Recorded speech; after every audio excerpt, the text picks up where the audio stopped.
Okay. Thank you for being here today.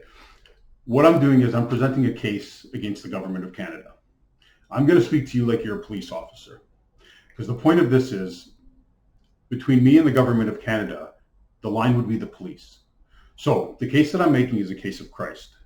Now, if I was to go talk to a Christian, a Catholic, a priest, even the Pope himself, after a certain point, they're going to end up calling the police because nobody's going to believe this story. And it's so far out there. So now, if you look at a police officer today here in Canada and you go back 2,000 years, that police officer would be a Roman soldier. And if you know what happened 2,000 years ago, that Roman soldier basically crucified an innocent man. Now, there's a prophecy that someone's going to come and save the world. And the premise is that if that person showed up today, is the government of Canada and the police, are they ready for this? Okay. So in the Canadian Charter of Rights and Freedom, the very first line says, we recognize the supremacy of God. It doesn't say we believe in the supremacy of God. It says we recognize it. And with that comes a responsibility. So it's unfortunate that I have to approach it this way, but basically if I start talking about my case, I'm either going to be arrested or institutionalized, and I'm going to be called crazy. And this is where, kind of going back 2,000 years, the story of Jesus, he had no answer for the government or for the Roman Empire, which is today the government of Canada or the police. So the only way that I can present my case and remain safe is if I started by placing charges against the government of Canada. This is unfortunate, but the unfortunate thing is that I'm here to talk about peace. I'm literally here as the Prince of Peace, but because nobody's ready for peace, I have to issue a challenge. So, dear Canada, you have a legal obligation to address the following case and answer the following questions. Failure to do so will result in the following charges: of child endangerment, child mutilation, and fraud. So under the Canadian Charter of Rights that claims to recognize the supremacy of God, if I am the Son of God, Jesus Christ, and as Hebrew 1:8 states, the Father and the Son being one, you fail to recognize that. That would be fraud. 50 years ago, after I was born, I was mutilated. Now, my case there is that if a lady right now has a baby in a hospital and cuts off that baby's arm or leg, they're going to get arrested or they're going to be institutionalized. If my parents and the doctor were able to circumcise me or mutilate me, they did so under the authority and consent of Canada, which would make Canada liable. And then child endangerment, well, there's the transgender issue where there's grown men going into washrooms with little girls unsupervised. That is definitely child endangerment. But the way I look at it is when I was born, I was basically brainwashed from the day I was born to believe in an all-knowing God that created all of this. Now, as a parent, you're not all-knowing. So if you have a child and that child grows up to be a serial killer, it's not really, it could be your fault, but it's not something you necessarily knew or could control. For an all-knowing God to create murderers, rapists, pedophiles, the devil, and Satan himself, that would make God the most evil entity in the universe. So I was brainwashed from the day I was born to worship this source of evil. I was told that if I didn't do everything I was told and follow all the rules, that I was going to burn in hell for all of eternity. That's torture. To take a child and tell them that they're going to burn in hell for all of eternity for not following this set of rules, when the rules that you're stating are broken. And then the big factor, and this is what impacted my life the most, is that I was told that when I die, that this God is going to judge me. And I'm thinking, how am I going to let this murdering, rapist, pedophile, evil God judge me when I'm not even a fraction of what he is? So basically what I'm saying is that I was brainwashed. Now, I wasn't physically raped, but my mind was raped. I was brainwashed, mutilated. Under the government of Canada, that which wrote into the Charter of Rights the supremacy of God. If you look at the tax breaks, if you look at our education system, and then you look at all the countless children that have been sexually assaulted, raped, mutilated, and under the residential schools buried, this is a very serious case. Now, I'm presenting legal documentation and a legal case. You have to be ready to address this case. Failure to do so, and everything collapses. So this is the premise. So now, here's the issue, is that most police officers, while they are human beings and have free will and choice, as a police officer, you wear a gun and you follow orders. And in following orders, you might be ordered to do something. Go back 2,000 years and you know what basically happened. So I have to stop you before you come at me. And I've already been institutionalized and I've already been arrested, so this has already happened. But basically what I'm saying is I am now presenting a legal case. I am now and have presented legal documentation to the Government of Canada and to several police divisions. If you do not address this case after having me mutilated, I don't mean to reference Rambo, but basically you drew first blood. Now I'm still giving you a chance with legal documentation, but this documentation has to be addressed. With that, I'm actually going to kind of get off the seriousness of this, and I'm actually just going to tell you a very simple story. I was out for a walk yesterday, and I was walking next to this older lady. As we were crossing the street, a car was turning. It almost hit us, so she was kind of venting and pissed off. And we got into a little bit of a chat, and we had about a 10-minute walk. So as we were talking, I basically told her I was in the middle of finishing my thesis, and I asked her if I can, just run it by her, and she was okay with that. So the first thing I did is I asked her what she believed, like what she believes is the source or where this everything comes from. So she said right away, evolution. She goes, I definitely don't think that God created all this. So she believed 100% in evolution, which is perfect because I'm talking about Jesus Christ and God. Perfect place to start as somebody who doesn't believe in anything that I'm saying. So basically what I said to her though is that I asked her, I said, do you actually believe that consciousness, that our thoughts and our feelings came out of this exploding star and this kind of explosion in the air and these elements and heat and forming, and out of it we have consciousness and thought, our feelings, but not just thought and thinking, but we can be aware of our thoughts. So self-awareness, and to think that this came from, a simple explosion and, 5 minutes before there's nothingness or nothing can be explained. So what I said to her is I said, imagine that instead of out of the material world coming consciousness, what I asked her to think about is imagine out of consciousness comes the material world. So we're outside walking, it's a beautiful day. And what I say to her is, okay, here's the example. I said, imagine right now you're at home sleeping. So to this lady, I'm like, imagine you're at home sleeping and the person I'm talking to right now isn't actually you, but it's the character in your dream. So she kind of started laughing, but she got what I was saying. So I'm like, you're at home sleeping and here we are walking outside. I said, the second your dream starts, you've instantaneously created a whole universe. You can look up at the clouds. If it's nighttime, you can look up at the stars. We could pull out a telescope and look all the way. I said, there's me and you in the dream, so you've created life.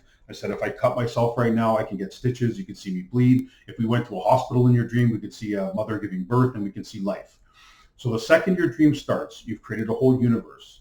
I said, you've created time, you've created space, you've created life, and more importantly, you've created solid matter because we're walking on the sidewalk and there's a building and we can sit down in a chair.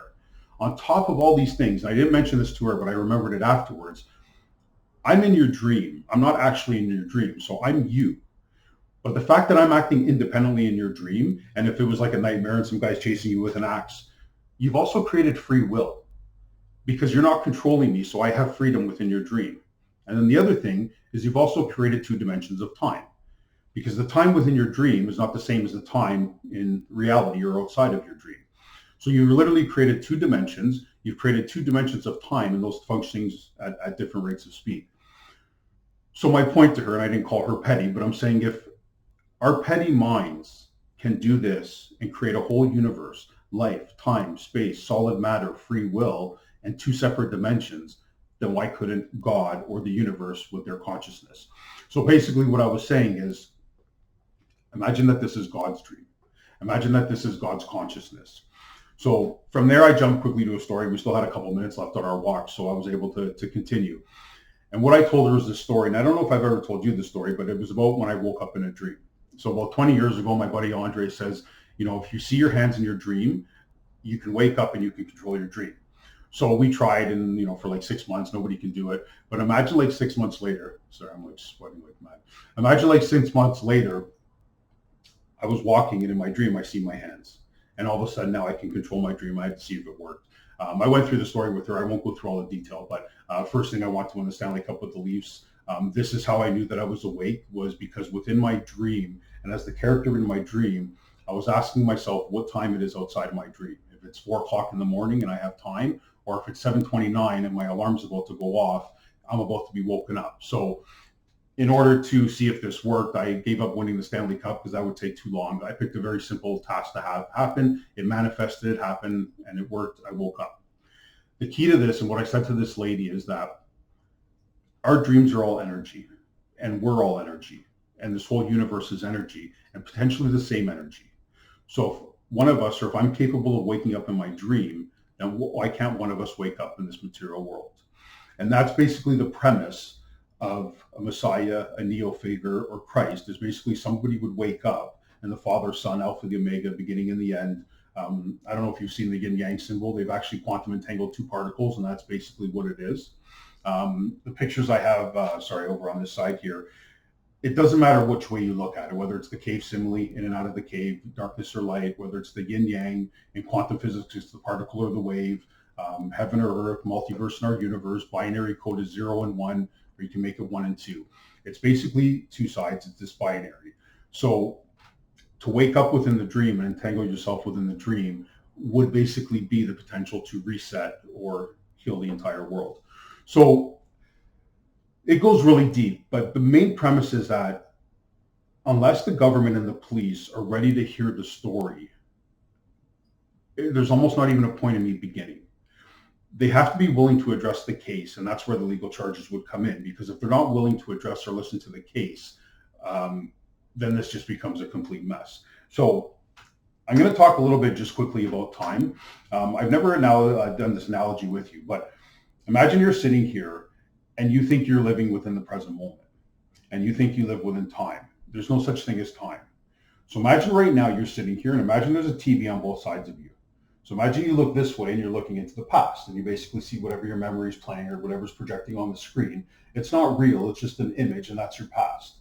If you look to the right, you're basically looking into the future. So you're anticipating or hopeful or wistful. You could be looking with anxiety, with excitement, but you're basically seeing the image again that your mind is projecting, but it's also not real. So that erases the past and the future. In front of you now, imagine there's a mirror, okay? Now, the reason I explain it like this is because imagine this is the eternal now, so this would be God. Now, it takes you time to hear that, it takes you time to see it, and then it takes you time to react, whether emotionally or intellectually. So here's the eternal now, and there's you in your dimension of time, basically the reaction. Now, that's why I want to say a mirror, because imagine by the time you look and you see the mirror and the reflection comes back to you, you've lost the moment. So you've lost the truth. So there's the truth, and there's you as a reaction to it. So that's your past, present, and future. It's outside of the eternal now. But if you're able to kind of triangulate the three and align them and touch that eternal moment. Now, we all think that we're sharing time. So if I look at my watch now, say it's 2 o'clock, we all think that it would be 2 o'clock and we're sharing that time. While that's a partial truth, the greater truth is that you have your own individual relationship with time, and I have my own individual relationship with time. This is very easy because if I was to die right now, my relationship with time would end, and yours would continue, and anyone else's would continue. Vice versa, if you were to pass right now, your relationship ends. So that's basically that's physical death. But if you go so deep within spiritually that you die within, whether it's through meditation, yoga, however you kind of go about doing it, you would also end your relationship with time. Because it's not your finger or your toe that dies, or your ears, it's you. It's your thought, it's your mind, it's your sense of self, it's the I. So if you died within, you would also end your relationship with time. And that's where the infinite and the eternal and all that stuff comes in. So Buddha goes so deep that he surrenders his mind. A crazy person loses their mind, but they're basically both out of their mind. They're not measuring or judging or quantifying the information, or they're not quantifying it properly. And that would basically be the singularity, and that's where the entanglement comes in. So I don't want to ramble off too much. I'm just going to show this quick picture. This is a black hole and a white hole. Okay, you can almost picture this as an hourglass, and imagine the singularity in the middle. So I'm going to give you actually this analogy, and I don't think you've ever seen this. This is just a book that I have, and it's a mountain. And you can see the reflection of the mountain. The problem is that the world's upside down. So we're living in the reflection. We're living in the illusion or the matrix, thinking it's real. Now, the whole point of a Messiah or a Christ is to basically create a singularity, and in one move, they can basically invert the whole world. And that's basically what it would be. And then as above, so below, heaven and earth would combine. The one point I'm going to say about this, and then I'll leave it at this, is that it's a white hole and a black hole. And what it says is nothing in and nothing out. So most people would think that that means nothing can get in and nothing can get out. What I'm actually saying is nothing is what can get in and nothing is what can get out. So right now, you're not nothingness, you're yourself, you're your ego. We measure ourselves by, our house, our car, our family, our friends, but it's more internally, it's the I. Me, mine, I. I'm white, I'm black, I'm Muslim, I'm Christian. We basically quantify ourselves. And in doing so, we solidify ourselves within this dimension of time and space. If you were to go so deep in and release that, that would be the singularity. That would be what quantum entangles itself, and that would be the singularity of the Messiah. And through that, in one move, that person would basically be able to flip the world and essentially save it. So I'm going to leave it at that for now, just a little bit of rambling, but I've been trying to find the perfect way to explain this, and I know I'm getting closer. So I don't want to go too hard against the police right now because I've kind of butchered this explanation. The point is, though, is I have it now, and I can explain it 100 different ways. And every time I've been doubted, I've just proven it over and over and over again, and I'm ready to present my case. But I need the opportunity, and I will not be threatened, and I'm not going to be put in jail or a mental institution. And that's why, unfortunately, I think my starting point would be to place charges and to confront the government and put them in a position where they actually have to address my case and answer it. So if I'm the Prince of Peace, this is peace. The reason I'd be the Prince of Peace is because I've done it in my head. So it is peaceful. It just has to be heard. 2,000 years ago, Jesus was known as the Servant King. And this time around, apparently he's the Warrior King. So he's basically not going to take no for an answer. But I think he's going to try to give everyone a fair chance. But at the end of the day, you don't get to mutilate kids. You don't get to write the supremacy of God into our charter. You don't get to build an education system and threaten people's lives and eternal salvation and not be ready for the prophecy to be fulfilled. And that's basically all I'm saying is now, Canada, you absolutely have the legal obligation to prove that you're ready. If you are not ready, you're a threat to not just my life and my salvation, but the salvation of the entire planet. I do not want to fight. I am not here to fight. I'm here to tell the truth. If you don't provide me with an avenue to tell the truth, I'm now claiming the legal right to fight. And hopefully we can avoid that.